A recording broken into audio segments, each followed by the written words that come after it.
We remain steadfast in our commitment in delivering local news that matters. Stories that inspire. Enriching the lives of Filipinos in the Philippines and across the globe. This is your GMA Regional TV. Buong puso para sa Pilipino.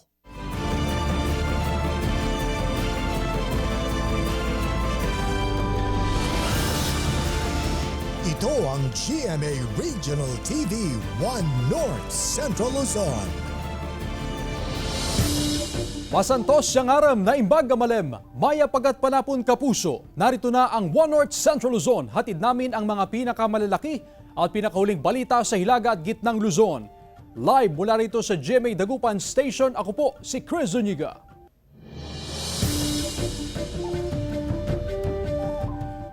Nakuha na ng video ang pananabunot ng estudyante sa kapwa-estudyante sa Bangaldan, Pangasinan.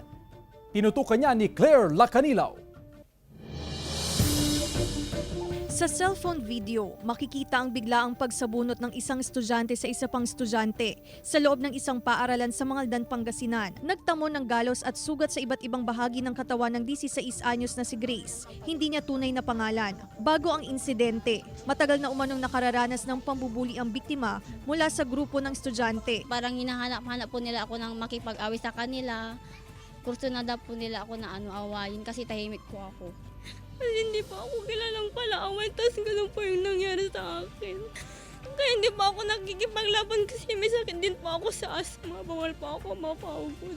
Desidido na magsampa ng reklamo ang ina ng biktima laban sa mga sangkot sa insidente. Hanggang grade 10, wala po siya naging kaaway, hindi po siya nag-guidance.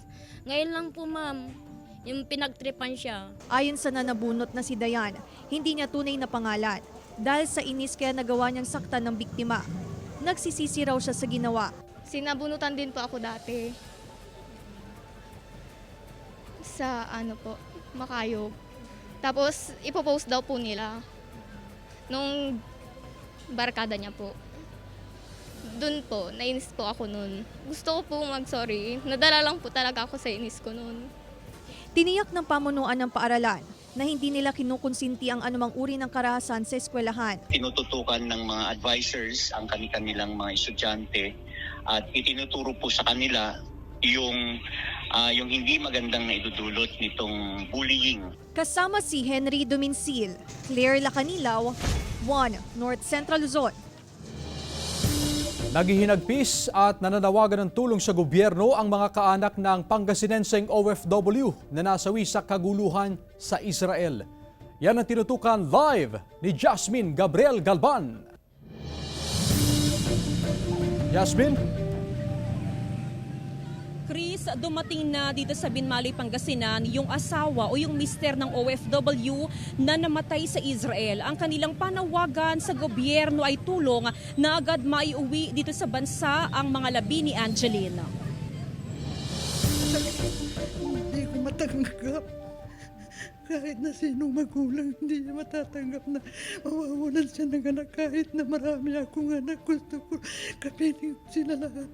Naghihinagpis si Aling Erlinda Aguirre matapos mamatay ang isa niyang anak na OFW sa Israel ng pagbabarilin ng mga terorista sa loob ng bomb shelter. Hindi pa rin siya makapaniwala sa sinapit ng 33 anyos na anak na si Angeline Aguirre Torre. September nung nakaraang taon nang bumalik sa Israel ang kanyang anak, 1 linggo matapos na siyang ikasal. Huling nakausap ng pamilya si Angeline noong October 6, nangangamba raw siya sa kaguluhan sa Israel. October 7, hindi na raw makontak ng pamilya si Angeline. October 9, nang mabalitaan ng pamilya na nasawi ang kanilang kaanak sa gitna ng kaguluhan sa Israel. Mismong kapatid ni Angeline, na kasama rin niyang OFW sa Israel, ang nagkumpirma sa sinapit nito. Hiling ng pamilya na maiuwi sa bansa sa lalong madaling panahon ang mga labi ni Angeline. Nakikipag-ugnayan na rin ang otoridad sa pamilya ni Angeline sa Binmali, Pangasinan.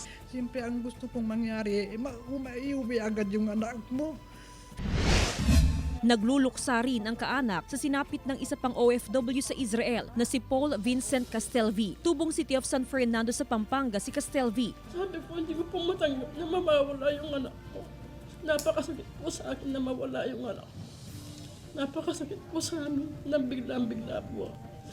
Dahil siya lang po ang tanging bumubuhay po sa amin. 5 taon ng OFW sa Israel si Paul at mula noon, hindi pa siya nakakauwi sa bansa. Kasama niya ang kanyang asawa na nakikipagsapalaran sa Israel upang maitaguyod ang pamilya. Mismo ang asawa rin ni Paul ang nagkumpirma sa sinapit nito. Hiling ng pamilya na maiuwi na sa lalong madaling panahon ng mga labi ni Paul. Pinakapakiusap ko po sa inyo na kung pwede sa lalong madaling panahon, maiuwi yung bangkay ng anak namin.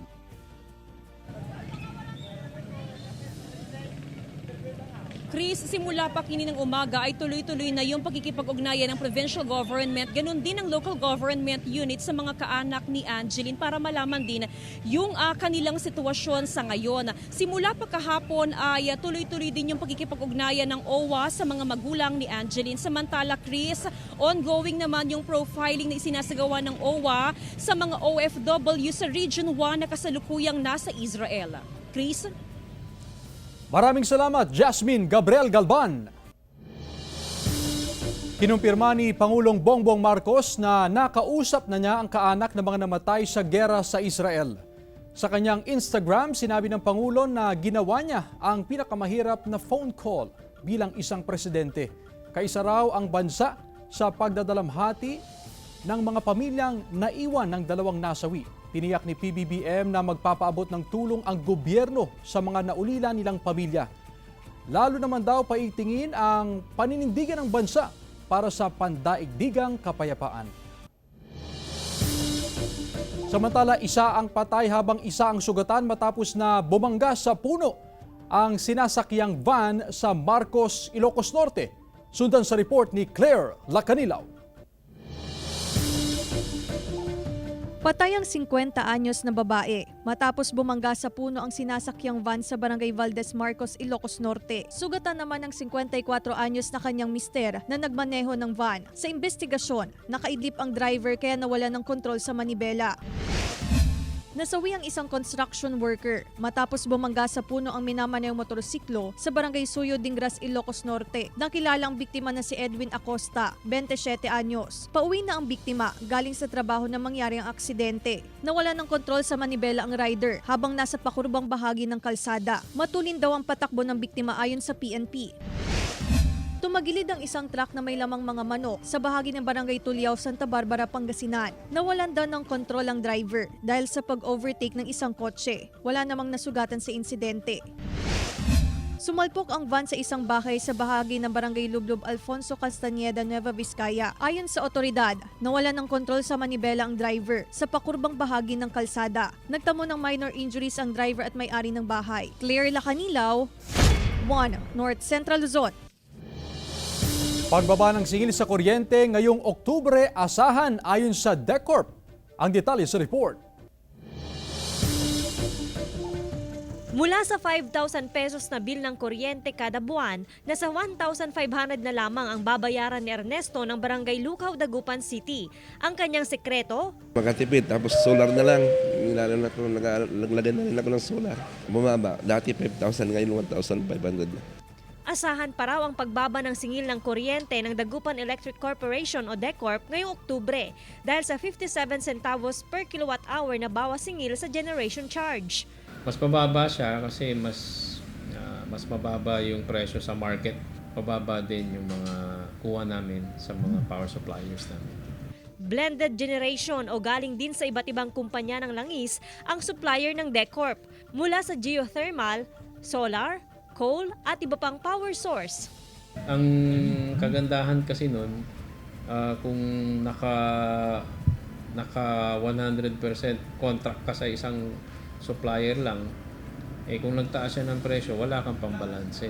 Sa kabila ng pagbaba ng presyo ng generation charge, importante pa rin magtipid sa konsumo ng kuryente ngayong bare months, lalo na sa mga gumagamit ng pailaw. Para makatipid, patayin yung mga hindi dapat na ginagamit ay hindi dapat ng nakailaw pa. Kung maaari, yung mga Christmas lights na pag sinit nila, kung maaari, wag na nilang i-overnight. Kasama si Jing Dakanay, Joan Punsoy, 1 North Central Luzon. Isang pagawaan ng lumpia wrapper sa Baguio City ipinasara dahil sa isyu ng sanitasyon. May ulat si Jasmine Gabriel Galban.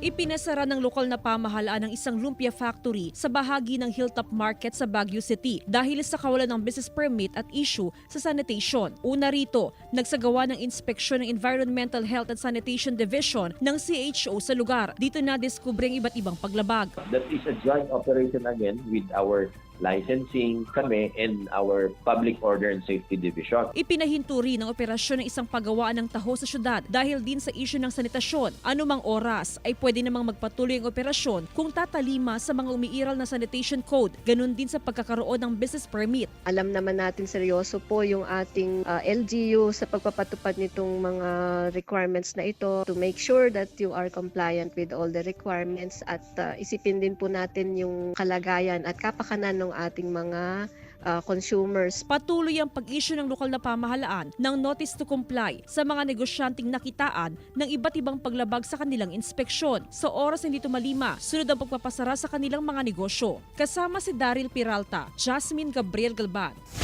One North Central Luzon. Maliliit na magsasaka at negosyante exempted sa pag-i-issue ng resibo ayon sa BIR. Ang detalye sa report.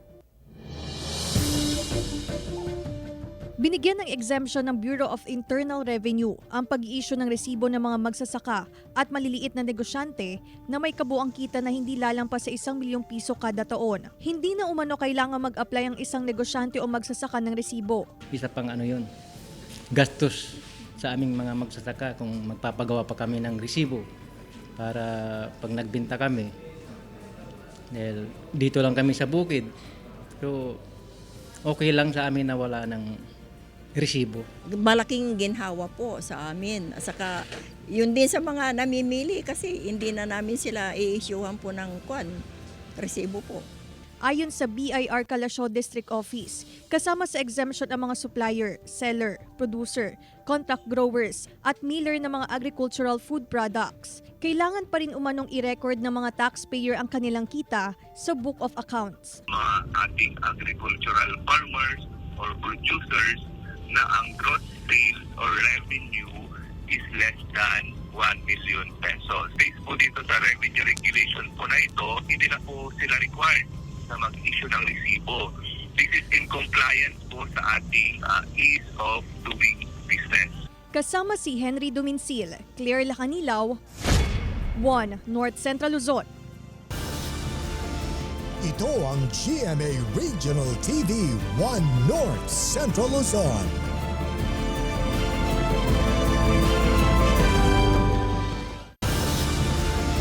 Ito ang GMA Regional TV 1 North Central Luzon. Mahigpit na ipinagbabawal ang paggawa ng uling sa Calasiao, Pangasinan. Narito ang report.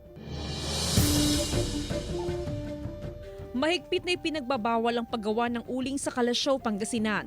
Ngayong taon lang, 3 paggawaan ng uling ang ipinasara ng lokal na pamahalaan. May mga complaint na at lalo na malapit sa eskwelahan yung umaabot na sa schools yung usok. Ayon sa Menro Calasiao, DNR ang nag-i-issue ng permit to operate sa mga nais gumawa ng uling. Wala ni isang negosyante sa bayan ang nabigyan ng permit.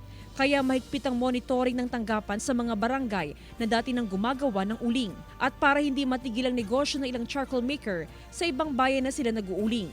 Habang sa Calasiao na lang nila isinasagawa ang repacking. Hindi naman daw sila pwedeng huminto sa nakasanayan ng negosyo, lalo pat ito na ang kanilang kabuhayan. Mahalaga ito dahil sa tulong sa pag-aaral ng mga anak namin. Ang kabuhayan namin, pang araw-araw. Wala namang nakikitang problema dito ang LGU. Importante lang daw na meron silang permit mula sa bayan kung saan nila ginagawa ang uling. Kasama si Daryl Peralta, Jasmine Gabriel Galban, One North Central Luzon. Sa operasyon ng National Bureau of Investigation Alamino City District Office, arestado ang 2 babae dahil sa child trafficking sa Urdaneta City, Pangasinan. Una kasi rito, ipinagbigay alam ng Project Rescue Children Philippines ang nagaganap na bentahan ng bata online. Kaya nagpanggap na buyer ang NBI at kinontak ang isang fixer sa social media. Galing pa raw ang mga ito sa Davao Region at nakipagkasundo na magkita sa Pangasinan. nang magkasundo sa presyo sa halagang 100,000 pesos kapalit ang isang 1-year-old and 7 months na bata. Dito na ikinasa ang operasyon sa isang mall, Timbog, ang babaeng fixer at ang mismong ina ng bata. Hawak ngayon ng NBI ang dalawang sospek habang inihahanda ang kaukulang kaso laban sa kanila. Nakikipag-ugnayan na rin ang NBI sa Local Social Welfare and Development Office para sa seguridad at kapakanan ng batang na-rescue. 24 anyos na lalaking umano'y karnaper, arestado sa Bantay, Ilocos Sur. Nakaalerto si Ivy Hernando. Arestado ang 24 anyos na si Jude Cedric Paborito na taga San Isidro Abra dahil sa kasong karnaping. Ninakaw ng sospek ang isang motorsiklo na nasa loob ng isang stall sa Bantay, Ilocos Sur.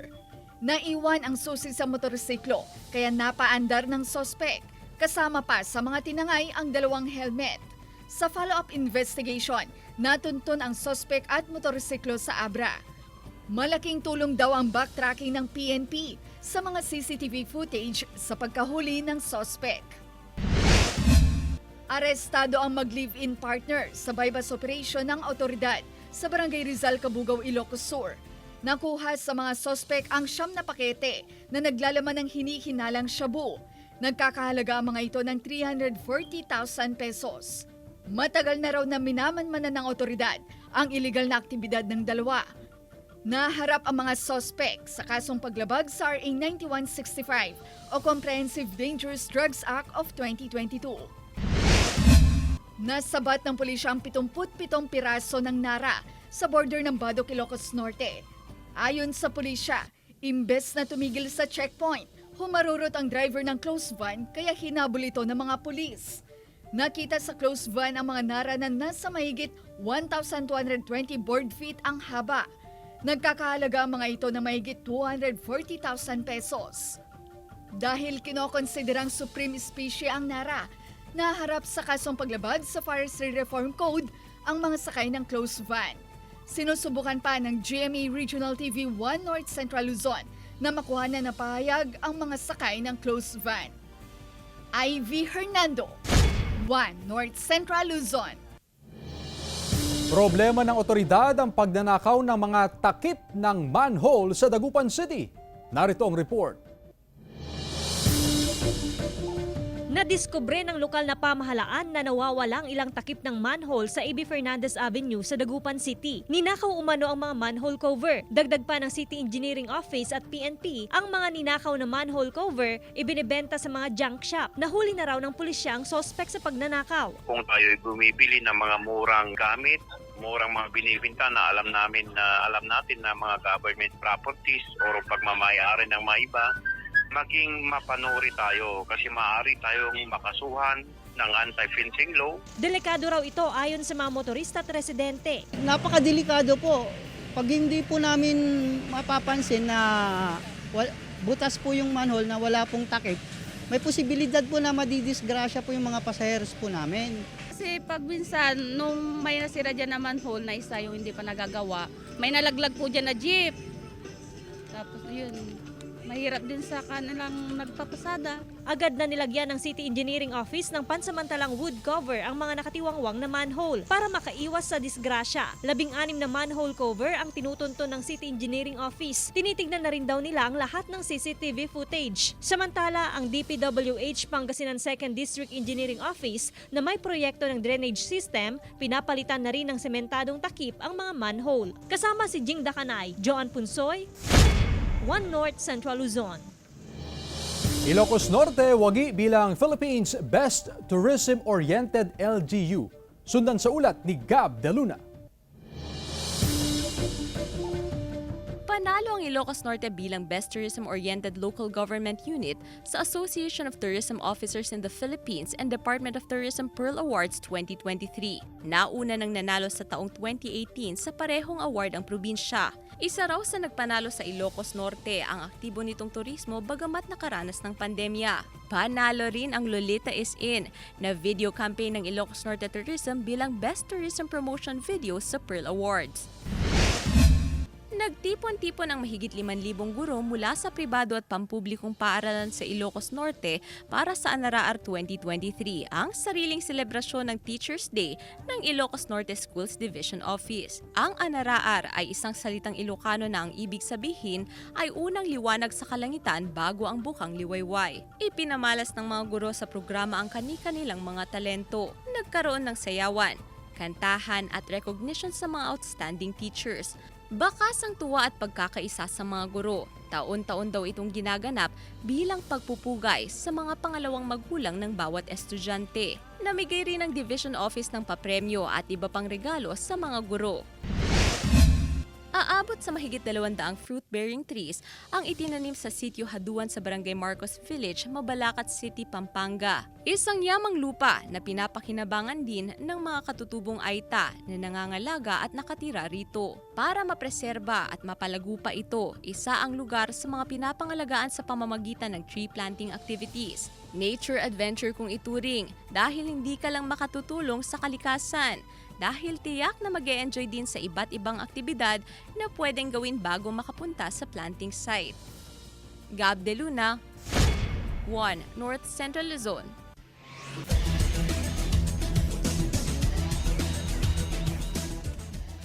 Red hot ang Mapua Cardinals sa kanilang third winning streak matapos na talunin ang Letran Knights sa score na 77-71. Highlight ang slam dunk ni Kevin Santos ng Letran, pero hindi ito sapat sa puntos ng Cardinals sa pangunguna ni Clint Escamis.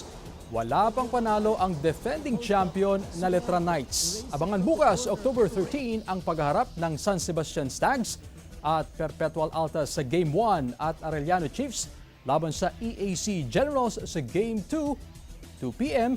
live sa GTV. Ito ang GMA Regional TV 1 North Central Luzon.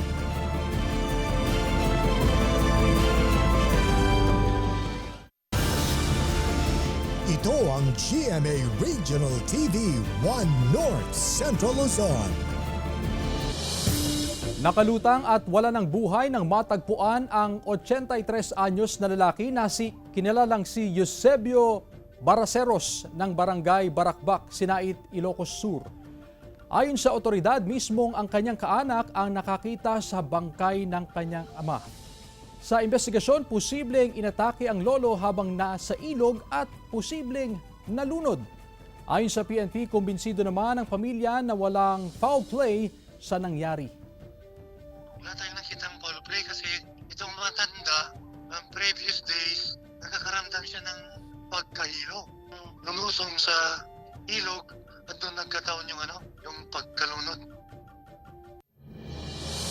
Sa ibang balita, halos 30 poste ng kuryente ng DECORP tatamaan ang pagpapataas ng Arellano Street sa Dagupan City.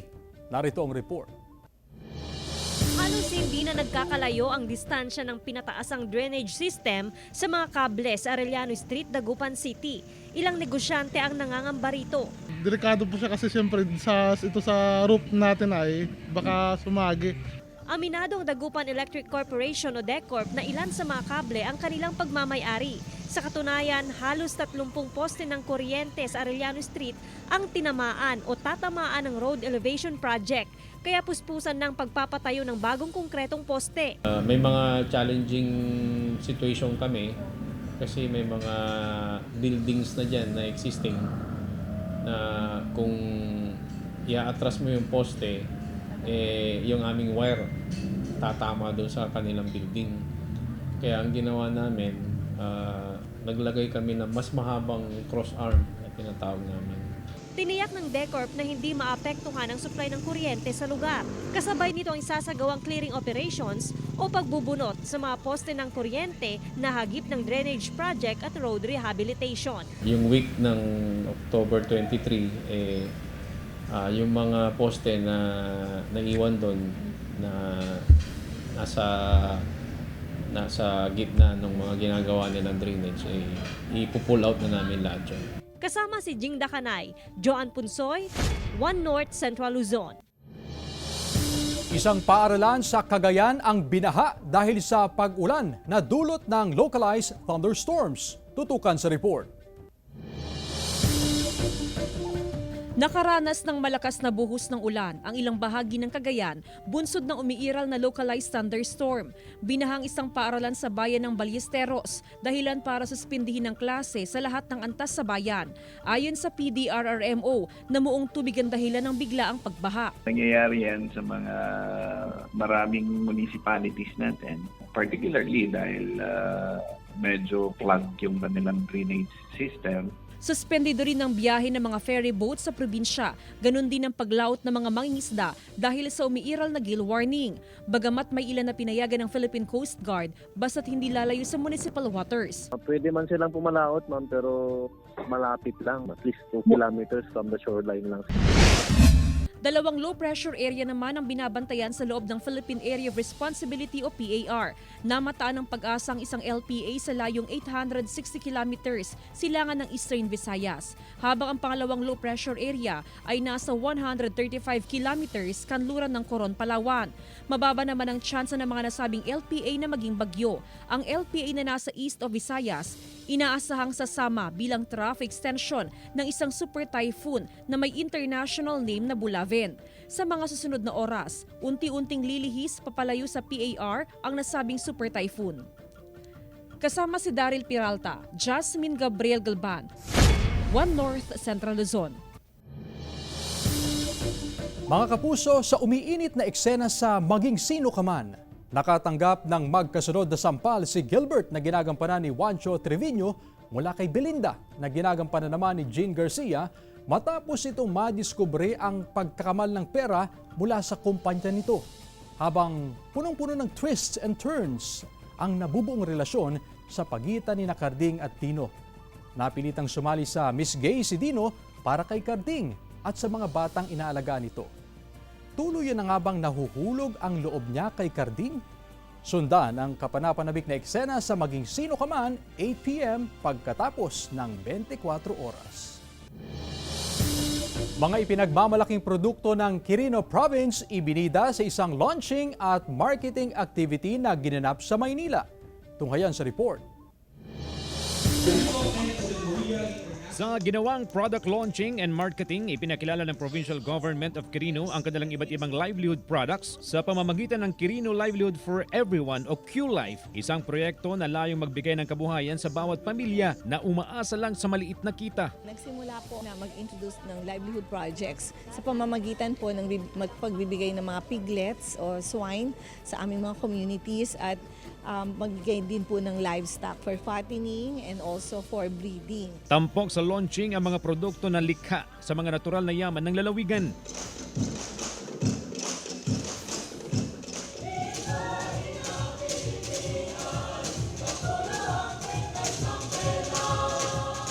Ipinagmalaki naman ng ilang mag-aaral ang mayamang kultura ng Quirino sa pamamagitan ng musika at pagsasayaw. Ang layunin po talaga namin ay matulungan po yung mga magsasaka, maitaas ang antas ng kanilang pamumuhay sa pamamagitan po ng paglalagay ng kadagdagang value dun sa kanilang mga produkto. Ang launching ay bahagi ng Quirino Integrated Rural Development Project na suportado ng Korean government sa pamamagitan ng Korea International Cooperation Agency. It is really about rural development. So yun po ang aming sinusulong dito sa Q-Life. CJ Torida, One North Central Luzon. Mga kapuso, 74 days na lang, Pasko na. Samantala, mapapanood niyo po ang episode na ito at iba pang pinakahuling lokal na balita sa official website ng GMA Regional TV, www.gmaregionaltv.com. Pwede rin kayong bumisita sa aming official YouTube channel, GMA Regional TV, at i-click ang subscribe button para sa pinakamainit na balita mula sa mga rehiyon. Nais naming pasalamatan ang mga kapuso sa Hilaga at Gitnang Luzon, maging ang mga kapuso natin abroad. Dahil sa GMA Regional TV, local news matters. At yan ang mga pinakamalaki at pinakahuling balita sa Hilaga at Gitnang Luzon. Maraming salamat sa pagsama sa amin, pati na ang mga kapuso sa ibang bansa na tumutok sa mga balita sa rehiyon. Ako po si Chris Zuniga. Kami ang GMA Regional TV, One North Central Luzon. Buong puwersa para sa mas malaking misyon at mas malawak na pagdilingkod sa bayan.